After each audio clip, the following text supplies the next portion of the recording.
My name's Aaron. Welcome back to my channel. How are you? I'm fantastic and I'm doing really well. And today I'm viewing from the house of Caroline Herrera, Bronze Tonka. This is $231.69, crazy price. And the notes are cyprul, coffee and oud. Middle notes are tonka bean, and the base notes are saffron and sandalwood. Oh, this sounds very lovely. Do we have our bottles of Bronze Tonka? Are we engaged with our higher self? Let's get testing. So let's have a look at the atomizer. Horrible plastical cap. So I should start getting marks off for plastic, and I really want to see like metal. So what I'm expecting, Tonka. Tonka bean is one of my most favorite raw materials. Actually, hold on. It's approximately £5,000 per kilogram plus taxes, plus import duties, plus everything. So about between 6 and 7. So I'm going to show you it. This is in its room temperature form. So I'm going to try to describe it to you. This is obviously about Tonka. Tonka has aspects of vanilla, actually, wood. It's a little bit balsamic in quality, I'll describe it, actually.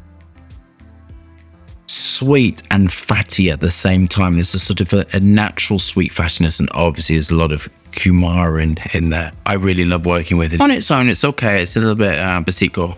It smells a little bit basico on its own. It needs things to it, but I love working with it. It is my new favorite raw material because it's so delicious and stuff. And cumin and Tonka, even though they're quite similar, it adds dimension, depth, texture. It's just beautiful. It just works brilliantly with upcoming releases. That's all I'm going to say. I think this is straight off very, very lovely. I think it's very, very delicious, been beautifully created. I don't know who the perfumers were, but I'm going to apply some more. Very enjoyable. This obviously has a lot of vanilla molecules. This has obviously vanillin, ethyl maltol, quite high up in the formula, give me that sort of sweet. It's making me hungry. Based upon isosuper and other wood-like raw materials to give lift and elevation. And some of the wood-like raw materials give a lot of volume and are really silky and smooth and smell beautiful. On their own, these sandalwood classification raw materials are they smell a little bit boring. But when you work, if you know what you're doing, you work with stuff, you get such a lovely finish. This is giving you just such a beautiful finish. This is just beautiful because it's got that golden, tonkery, vanilla-y feel combined with aroma chemicals to give you sort of that lift. And it's not giving you volume and lift through sort of the linalool compounds or bergamot and all this sort of stuff. It's using some really lovely wood amber raw materials, which is kind of making it smell very up-to-date and very, very modern. The choice of naturals in this is glorious. It's balsams, patchouli, very, very frachy, slight spicy quality to it. It's making me very, very hungry, actually. The musk choice in this is really, really great. It's enough musk to give it a clean feel to it, but it's also got not enough to flatten it and make it smell sort of very musky. This with a large amounts of musk would smell very, very old-fashioned and not particularly pleasant, actually. On to my final thoughts.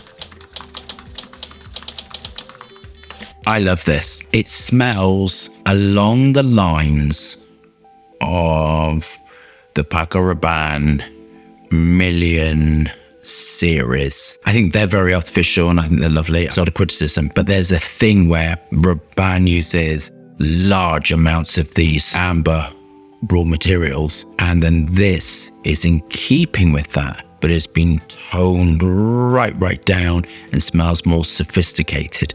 So I think if you're using the 1 million range, actually, this is like a really, really nice departure on something that smells more sophisticated, that smells more adult. The 1 million range can smell a little bit juvenile, not overly sweet. This is just very glorious. Been built beautifully.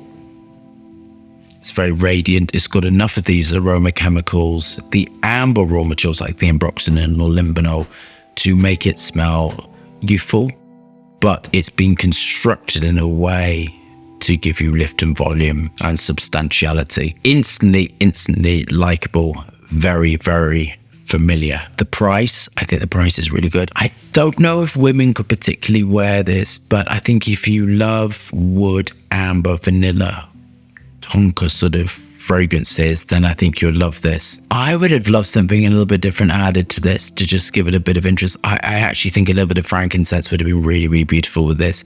I kind of think, to me, it needs a little bit something to it. It's just missing something fractionally for me. I would have loved a little bergamot. I would have loved a little bit of cinnamon, nutmeg, just a little bit. Because when fragrances, and this isn't a criticism again, is large amounts of aroma chemicals, it can smell artificial. It can smell like there isn't a human sort of quality behind it.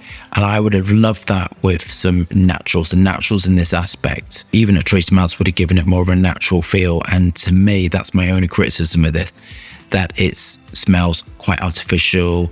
It smells very lovely. It's very, very enjoyable, long lasting, really lovely fragrance, but it's missing some really lovely raw materials in there to give it just a more of a human finish to it. It smells a little bit like painted by numbers. I think it's instantly likable, but I would have loved something else to it, to just through the base.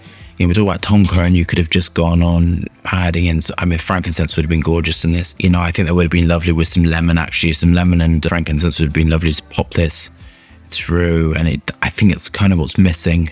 It's sort of quite one-dimensional, linear, and I love fragrances which have that, but have something in which gives it a bit of interest. Tell you what it does for me. It's when you say, if you've eaten everybody, I don't know, well, not everyone, you know, I do like chocolate. I love chocolate. Chocolate's one of my most favorite things. And when you've eaten chocolate for quite a while, you kind of start to crave natural foods. That's what this is doing to me. For me, I'm craving some naturals in the base. I'm craving some naturals to just transform it into sort of an eloquent, beautiful fragrance. I'm going to mark it an 8 out of 10. I think it's very lovely, instantly likable, but I think it's missing some more natural elements to it, which would have been quite transformative in this aspect. So love that review. Thumbs up and subscribe for fascinating, interesting content, lots of moving hands, and lots of fragrance views. Hope you're staying safe and well. See you soon.